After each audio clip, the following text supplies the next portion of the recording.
उत्तराखंड में मूल निवास 1950 से लागू करने और मजबूत भू कानून बनाने की मांग लगातार जोर पकड़ती जा रही है, जिसे लेकर प्रदेश में जगह जगह स्वाभिमान रैलियां निकाली जा रही हैं। इसी कड़ी में कोटद्वार में सैकड़ों की संख्या में लोग सड़कों पर उतरे, जहां सभी ने एक सुर में मूल निवास 1950 से लागू करने और मजबूत भू कानून बनाने की मांग की। वहीं मूल निवास भू कानून समन्वय संघर्ष समिति ने कोटद्वार एसडीएम को ज्ञापन भी सौंपा।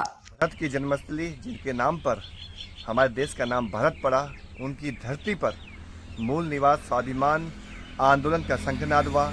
इस आंदोलन में हजारों की संख्या में हमारी मातृशक्ति शामिल हुई, पूर्व सैनिक शामिल हुए, युवा और बड़े बुजुर्ग और वरिष्ठ आंदोलनकारी इस मूवमेंट का आज हिस्सा बने।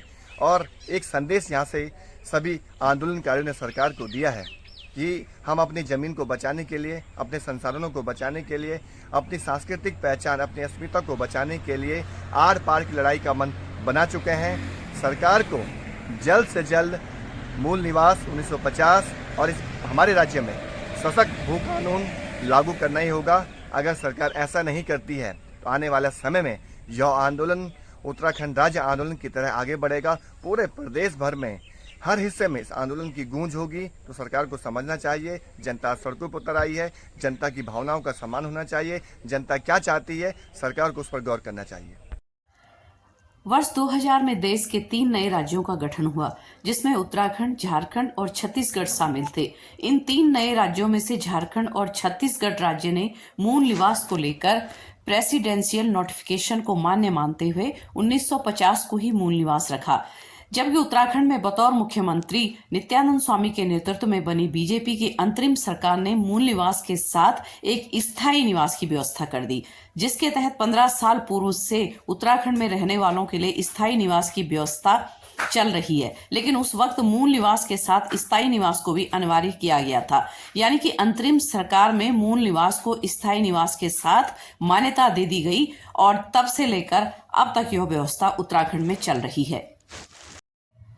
जानकारों का मानना है कि यह वैधानिक रूप से भी गलत है। उनका कहना है कि एक तरफ जन आंदोलन के रूप में मूल निवास और मूल निवासियों के अधिकारों को लेकर मांग की जा रही है, तो वहीं दूसरी तरफ इस पूरे विषय की तकनीकी पहलुओं पर भी लगातार काम किया जा रहा है। इस मामले को कोर्ट में भी चुनौती दी जाएगी। तकनीकी जानकार कहते हैं कि इस पूरे मामले पर सरकार की इच्छा शक्ति होनी बेहद जरूरी है।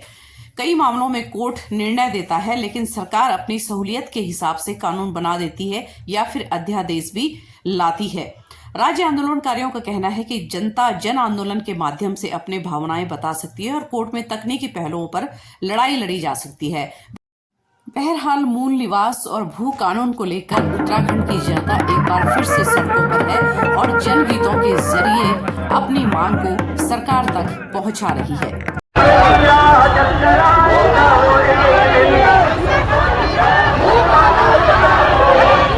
इसके लिए रक्त की ये लालिमा बिछाई है, लड़ना है भाई ये तो लंबी लड़ाई है।